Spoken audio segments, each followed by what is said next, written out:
SPINBAK, singkatan dari kesehatan, pintar, bahagia, dan aktif. Terus peningkatan prestasi belajar melalui pendidikan kebugaran jasmani di SD Negeri Larikan.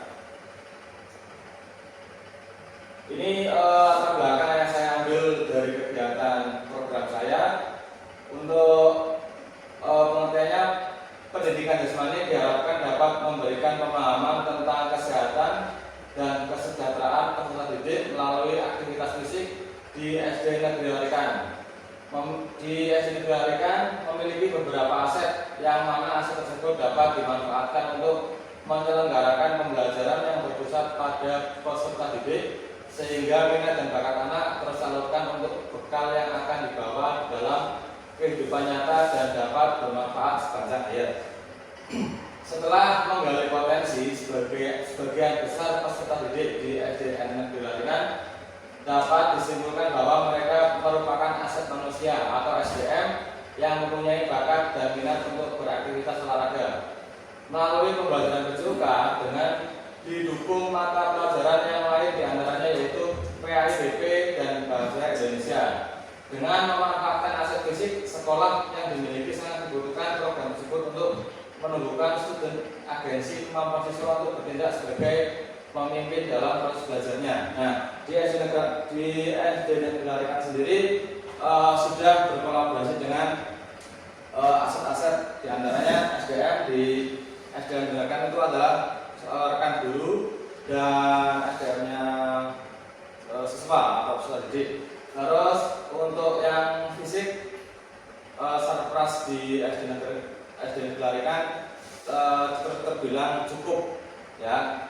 Masih banyak kekurangan di sarpras. Untuk di sosial atau di masyarakat, kita setiap hari Jumat kegiatannya adalah senam bersama. Kalau tidak senam bersama berarti jalan mengelilingi lingkungan sekolah dengan tujuan mengenalkan SD Negeri Larikan secara lebih dekat ke masyarakat, ya, apalagi yang lebih dekat dengan lingkungan sekolah. Lanjut, tujuan program saya: satu, mendukung terciptanya penumbuhan student voice ownership dalam diri peserta didik. Nomor dua, mendorong siswa aktif berolahraga sehingga mereka lebih bugar supaya fokus dan berkonsentrasi agar prestasi dalam materi pelajaran naik lebih bagus. Mewujudkan pembelajaran PJOK yang berpusat pada peserta didik dan bermakna sehingga kebiasaan tersebut dibawa seumur hidup. 4. Mengajarkan nilai-nilai sportivitas, respect, fair play, kerjasama, dan disiplin melalui kegiatan olahraga dan aktivitas fisik sendiri maupun berkelompok. Nah, untuk yang pertama, mendukung terciptanya penumbuhan student voice ownership dalam diri peserta didik. Nah, nomor satu, pengertian adalah sekarang kita berpedoman dengan metode pembelajaran student center. Jadi kita berfokus dengan siswa memilih apa dengan minat bakatnya. Jadi kalau di pembelajaran kita memberikan materi sepak bola, ada yang mau ditawarkan, kita mau kalian mau menjadi pemain, wasit, terus pengelola pertandingan, panitia, dan lain-lain. Jadi kita sudah sejenak meninggalkan metode yang sudah lampau seperti Mandu dan lain-lain. Kemungkinan sudah mulai berfokus ke student center. Nomor 2, mendorong siswa aktif berolahraga sehingga mereka lebih bugar supaya fokus dan berkonsentrasi agar prestasi dalam materi pelajaran naik lebih bagus. Nah, nomor 2 ini anak kita cenderung kalau kemungkinan besar banyak berolahraga di tempat pendidikan atau sekolah. Sampai di rumah bermainnya adalah HP atau gadget. Jadi kita sedikit-sedikit dari pola di pendidikan tersebut atau sekolah, kita membiasakan anak-anak berolahraga atau bergerak minimal di jam olahraga. Apalagi kita lebih baik bisa membiasakan anak itu berolahraga setiap pagi atau setiap pulang sekolah. Jadi dibiasakan, digali lagi untuk kebiasaannya. Terus untuk nomor 3, mewujudkan pembelajaran PJOK yang berpusat pada peserta didik baik dan bermakna sehingga kegiatan tersebut dibawa seumur hidup. Nah, nomor 3 tadi kita berperan sebagai fasilitator. Jadi biar kita menawarkan anak mau berperan menjadi apa, ya. Misalnya kita di sepak bola mau menjadi pemain, wasit atau pengelola pertandingan. Ya, jadi ada banyak peran di olahraga. Terus kebiasaan tersebut bisa dibawa seumur hidup. Siapa tahu dari peran wasit di dalam materi PJOK, misalnya perannya menjadi pemain, siapa tahu nanti menjadi pemain timnas. Menjadi wasit nanti bisa melanjutkan ke level yang lebih tinggi lagi. Terus pengelola pertandingan menjadi PO atau pengelola pertandingan yang lebih tinggi lagi, yang terendah berarti ya kayak Popda. Terus event-event secara bertaraf internasional. Mengajarkan nilai sportivitas, respect, fair play, kerjasama dan disiplin melalui kegiatan olahraga dan aktivitas fisik sendiri maupun berkelompok. Nah, di nomor 4 kita wajib menanamkan jiwa sportivitas, respect atau saling menghargai kepada sesama teman. Jadi terus fair play kita harus respect, harus kerjasama dan disiplin. Ya, disiplin diartikan itu berarti tepat waktu.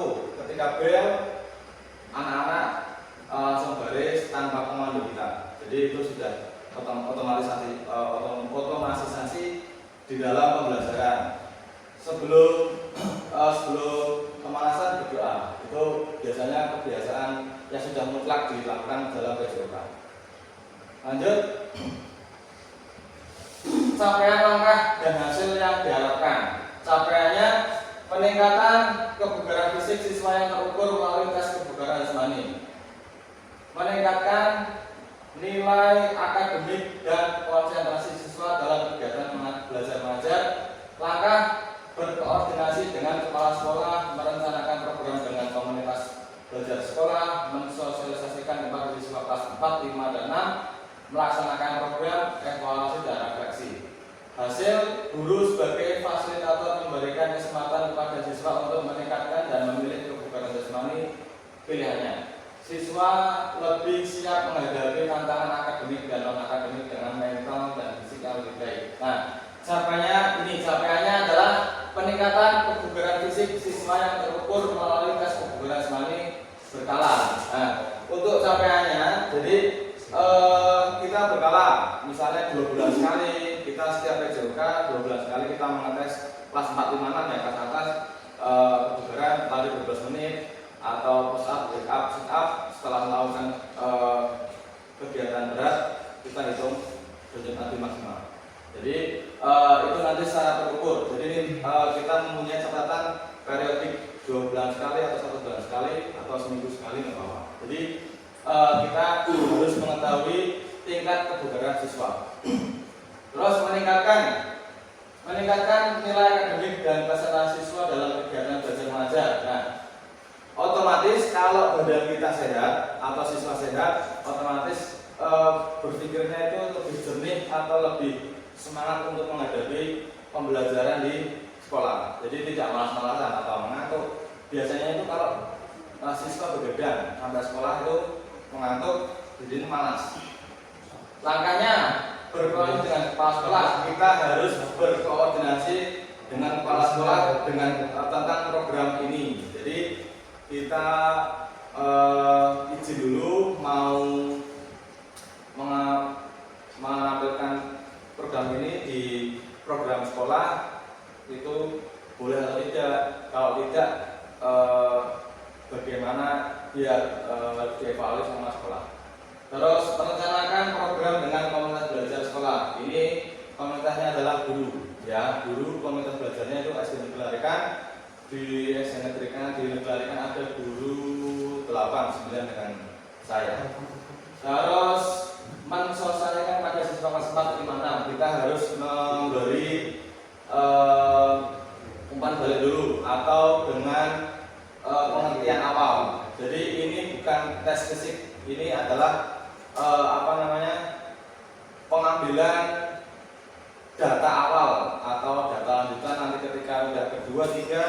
Di data awal itu pertama itu tadinya misalnya sebenarnya segini, kedua harapannya meningkat dan meningkat. Kalau misalnya ada yang menurun, dicari faktor X-nya apa. Terus nanti kita dievaluasi dan perbaiki. Terus melaksanakan program. Terus pelaksanaan program itu rencana saya di setiap jeda semester. Berarti setelah asa 1 itu kan ada 1 minggu ya sebelum penerimaan rapat, itu kan harinya kan hari bebas. Evaluasi dan refleksi. Nah nanti setelah kegiatan selesai kita mengevaluasi dan merefleksi kegiatan itu kekurangannya ada di mana. Hasilnya guru sebagai fasilitator memberikan kesempatan kepada siswa untuk meningkatkan dan memilih keberanian kembali pilihannya. Nah kalau saya programnya nanti antara lari 12 menit atau push up, sit up, backup atau PSB. Nanti putra dan putri perbedaan gender nanti dibedakan atau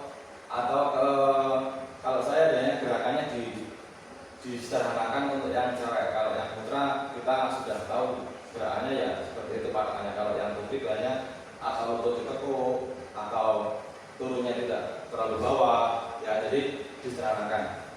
Terus untuk yang hasil yang kedua, siswa lebih siap menghadapi tantangan akademik dan non akademik dengan mental dan fisik yang lebih baik lagi. Nah, siswa ketika kebugaran sudah baik atau sudah mendekati baik, itu datang sekolah itu dengan segar, bugar, nanti siap melaksanakan pembelajaran dari pagi sampai siang.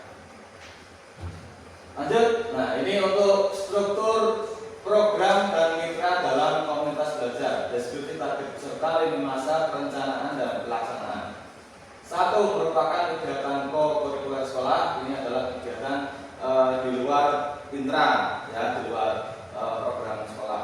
Melibatkan siswa kelas 4, 5, 6. Direncanakan mulai di jeda ASTS bulan September. Ini ASTS atau kalau kita menyebutnya dulu mid semester atau pertengahan semester, dan ada waktu jeda lagi. Nah nanti dan berakhir di asas 1 bulan Desember. Nah ini kalau melihat rencana ini berarti saya 1 tahun merencanakan melakukan 2 pengambilan data. Terus untuk yang keempat, melibatkan komunitas belajar di eksternalikan. Untuk pelibatannya adalah kelas 4, guru kelas 4, 5 dan 6.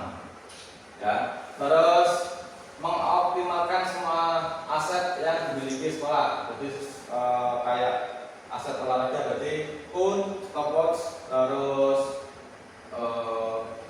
ya apa yang dilakukan PSB ya berarti ya pun, terus pembagian kelompok, terus stopwatch lama tidak penting atau penting. Kalau yang lari 12 menit berarti sarprasnya biasanya lari keliling kampung dengan startnya dari SD dan finishnya sampai SD. Untuk keenam, mitra kerja yaitu kepala sekolah, komite, orang tua siswa dan masyarakat. Nah ini mitra kerja, kalau kepala sekolah insya Allah bisa, ya bisa. Kita ngobrol tentang program, kita jelaskan insya Allah ACC. Tapi komite, nah komite dan orang tua siswa dan masyarakat itu agak susah. Jadi kita penyamaan persepsinya itu agak ekstra dengan komite, orang tua siswa dan masyarakat. Intinya ada yang pro dan kontra untuk mengenai kegiatan di jeda semester untuk program casting ya. Terus untuk selanjutnya, pernyataan tentang kapasitas yang dimiliki kelas atau sekolah. Ini asetnya manusia, kepala sekolah, guru, peserta didik, masyarakat sekitar, finansialnya di dana bos. Ini biasanya kita benturan lagi untuk penganggaran di dana bos, karena di dana bos selama 1 tahun atau 1 semester ya Mas ya, kita sudah ada draftnya. Jadi bagaimana kita memasukkan program itu menyisipkan, walaupun itu kemungkinan ya tidak terlalu banyak Mas ya, untuk paling ya air minum untuk anak atau konsumsi kecil. Nah alat-alatnya mungkin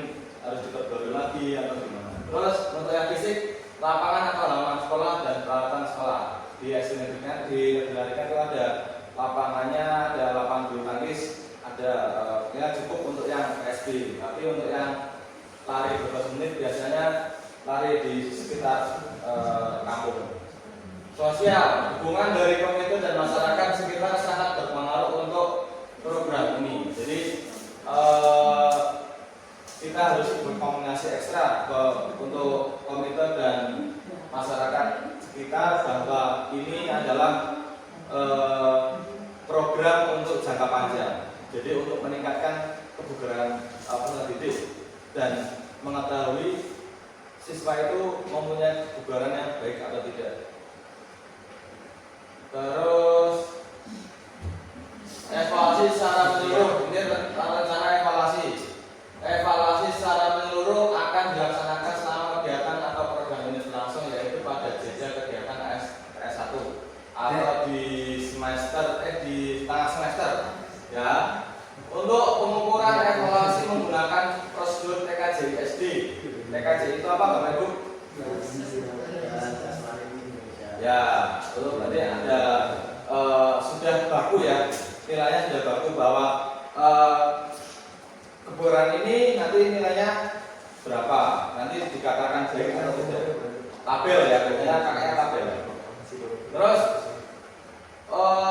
selain melakukan evaluasi bersama KBS terkait program ini, apakah sudah berjalan dengan baik atau belum, apakah sudah mencapai tujuan atau belum, kami juga akan meminta umpan balik dari kepala sekolah, maris jawab, komite dan tentunya peserta didik sebagai aktor utama. Jadi setelah melakukan, kepala sekolah melihat, peserta didik melakukan, sudah merasakan, masyarakat sekitar sudah mengetahui bahwa ada kegiatan ini, melihat, nanti kan muncul komentar atau masukan atau kritik dan saran, kita tanggapi, kita terima, nanti kita evaluasi secara menyeluruh apa kekurangan kegiatan ini. Ya, terus untuk program Kestimbak juga dijadikan untuk tolak ukur siswa kelas 5 khususnya dalam pelaksanaan NBK sekolah dan pelaksanaan asas 1 untuk kelas 4 dan 6. Jadi kebugaran jasmani kembali lagi, siswa kebugaran jasmaninya baik, otomatis nanti berpikir secara baik juga, terutama di komponen pelaksanaan NBK dan asas 1 untuk kelas 4 dan 6. Itu kemungkinan tantangan. Kurangnya waktu untuk berkoordinasi dengan pihak-pihak yang terlibat, komite, orang tua, masyarakat. Nah, untuk ini kekurangannya kemungkinan di pihak komite, orang tua atau masyarakat, atau perannya di eksternal di sekolah. Ya, jadi komite orang tua masyarakat kita harus ekstra. Kalau enggak door-to-door ke rumah yang dianggap masyarakat yang di apa ya, atau Pak RT atau Pak RW di situ, bagaimana kegiatan ini jika dilakukan, terus apa efeknya nanti kita jelaskan, terus apakah ini masuk dalam kulturnya yang sudah dilarikan, masyarakat larikan. Biasanya itu orang tua, banyak orang tua itu tidak mau anaknya itu pulang sekolah kelelahan, jadi nanti alasannya tidak mau mengaji atau tidak mau apa, jadi efeknya itu panjang. Jadi ini ya, ada 3 aset komite, orang tua, masyarakat, ini agak sulit. Terus tidak semua orang tua atau wali murid mendukung kegiatan siswa dengan baik karena kemampuan orang tua dalam mendampingi belajar yang kurang serta kemampuan orang tua dalam memahami program kegiatan yang dijalani. Jadi persepsi orang tua itu berbeda-beda terhadap program untuk yang akan saya lakukan. Nanti yang dirasa itu adalah memeriksa siswa atau bagaimana. Padahal kita hanya ingin mengetahui kebugaran jasmani seorang peserta didik. Oke, terima kasih. Kemungkinan itu yang bisa saya sampaikan. Kemungkinan jika ada yang ditanyakan, silahkan Bapak Ibu. Kalau saya bisa jawab ya saya jawab, kalau enggak ya buat evaluasi saya. Silakan Bapak Ibu. Ya, silakan. Untuk tadi kan ada kebugaran jasmaninya, kalau nggak lari 12 ya. Ya, kalau itu untuk durasinya berapa menit Pak? Kalau saya rencana pakainya kalau yang SD 30 detik itu sudah cukup umur SD. Kalau yang umurnya sudah di atas 30 tahun atau 40 tahun itu pakainya 1 menit. Karena kapasitas OV otomatiknya siswa umur itu sudah berbeda dan kapasitas paru-paru sama tulang untuk yang kan beda tahun terus tingkat kekerasan tulang sudah berbeda. Jadi pakainya 30 detik saja. Itu Pak Bu Iva. Ya, sama-sama. Apa lagi? Monggo. Pak Yanwar, Pak Aris, monggo. Untuk kegiatan yang Pak Ardi lakukan di SD Lalikan, sasaran kelas 4, 5, 6, Ya. apakah itu memungkinkan apabila kelas 1, 2, dan 3 dipesertakan? Kalau di saya sekarang kelas 4, 5, 6 itu mudah diatur Pak. Kalau kelas 1, 2, 3 itu kita kelas 1, kelas 2 lari-lari dan kemungkinan kan jumlah lebih banyaknya di kelas 1, 2, 3 Pak. Jadi untuk mengkoordinir anaknya itu lebih sulit. Kalau kelas 4, 5, 6 kalau di saya di SD Negeri Lalikan itu lebih sedikit kemungkinan untuk merangkul atau mengkoordinir siswa itu lebih mudah. Itu Pak pertimbangannya. Monggo. Ya, Pak sekedar saran gitu. Seperti dipaparkan program dari Pak Adi ini sangat bagus sekali ya. Kita bisa mengetahui bahwa anak-anak kita itu tingkat kebugarannya seberapa, apa yang mereka mungkin juga kesehatan mereka seperti apa. Dan tambah lagi mungkin nanti hasil dari tes ini nanti bisa dibarengkan dengan pengambilan rapor pada hasilnya. Nanti dilampirkan. Dilampirkan hasilnya tentang kebugarannya seperti apa, berat berapa, kekuatan massa otot berapa dan lain-lain. Nanti hasil dari program ini dituangkan dalam lembar kertas atau seperti itu nanti dibagikan orang tua. Dan orang tua bisa tahu ini, oh ternyata anak saya lemas ya, stamina-nya segini. Nah, itu kan jadi pertimbangan buat orang tua hasil dari kinerja sekolah. Terima kasih Pak. Ya, terima kasih nanti masukannya sangat bermanfaat. Jadi malah saya baru kepikiran. Jadi nanti bisa dimasukkan di rapor paling belakang, dilampirkan itu laporan judulnya berarti laporan keberhasilan siswa program. Oke, Bapak Ibu terima kasih. Itu yang bisa saya sampaikan. Mohon maaf jika ada kekurangan salah kata. Sekian dari saya. Wassalamualaikum warahmatullahi wabarakatuh. Waalaikumsalam.